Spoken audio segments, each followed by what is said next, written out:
Many stories begin with joy, but Rui's story was filled with sorrow from the very first day. He was born into an ordinary family, a little boy whose body was as fragile as glass from the moment he entered the world.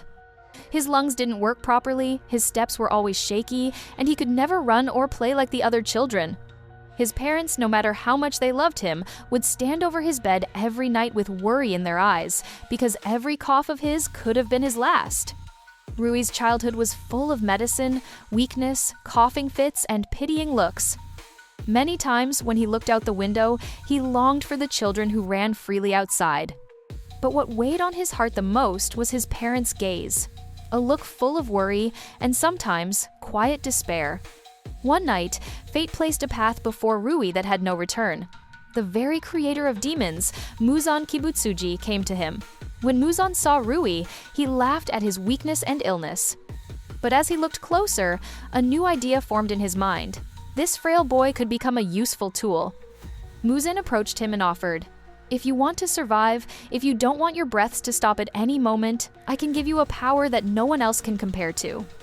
Rui, who had always longed for a normal life, desperately wished to be healthy to run, to play, to live. That night, he gave his answer. And with that choice, his life was changed forever. Muzan gave Rui his own blood. Rui's tiny veins filled with a force no human body could withstand. His weak body began to transform, his bones strengthened, his muscles grew firm. For the first time in his life, breathing felt easy. But in return, Rui lost his humanity. His eyes turned red, his skin paler than ever, and inside him grew an endless hunger for human flesh. When his parents saw their son change, they were horrified. They still loved him dearly, but when they realized their little boy was no longer human and would need to eat people to survive, their hearts broke. His parents decided to act. They couldn't allow their son to become a monster who would harm others. One night, his father tried to kill Rui in order to stop the disaster before it could grow. But Rui, seeing his father rushing toward him, panicked. He was still just a child, unable to understand that his father's actions came from love. In a moment of instinct, he unleashed his new power and killed his parents. When it was over, his body trembled. His mother, with her final breath, whispered weakly, "Forgive us, Rui. We only wanted you to be at peace." And in that moment, Rui's little heart broke, but it was already too late. From then on, Rui was never truly alone, but he was never truly happy either. Deep inside, he always longed for family. The real love of his parents was gone, but in his mind he created an ideal image, a perfect family, obedient, loyal, each member playing their role. And since he could never find that again, he began to build it himself. Rui hunted weaker demons and forced them into a false family of his own design. He himself was the son. The others were made to play father, mother, sister, or brother. But this family was nothing more than a performance. Rui wanted to create a real bond, but since he didn't understand what true love was, he held everything together with fear and force. Anyone who disobeyed was punished. Rui and his false family lived deep within Mount Natagumo. That mountain was full of darkness, fog, and fear. To travelers and demon slayers alike, it was like a nightmare because Rui's threads were spread everywhere. Those threads weren't just weapons, they were symbols of control.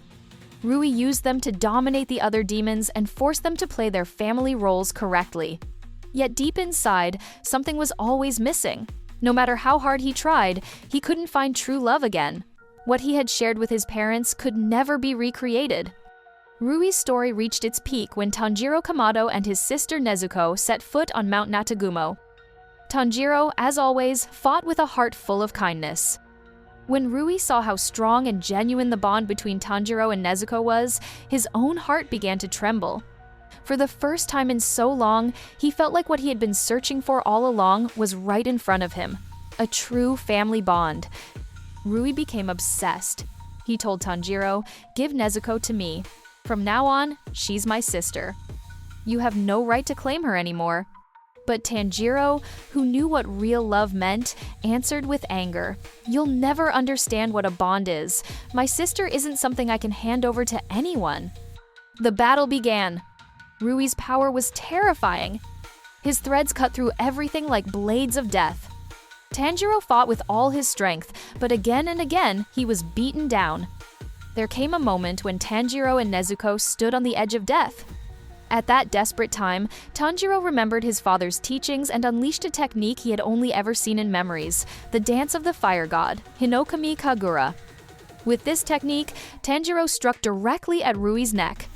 At the same time, Rui reinforced his threads, hardening his neck like steel.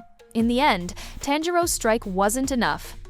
Just before Rui's victory seemed certain, Giyu Tomioka, one of the Hashira, arrived and, with overwhelming strength, brought Rui down. As Rui's head separated from his body, his mind drifted back to those nights of childhood. He remembered his parents, his mother's trembling hands, his father's gentle gaze. In that instant, he understood the truth. His parents had never felt ashamed or angry about his weakness. They had only wanted to save him. They had truly loved him. With tears in his eyes, Rui faded into the darkness. And so Rui's story came to an end. A boy who always searched for family, but could never truly touch real love again. Only in the moment of death did he realize what he had lost, because he had failed to cherish the love of his parents when it was still with him.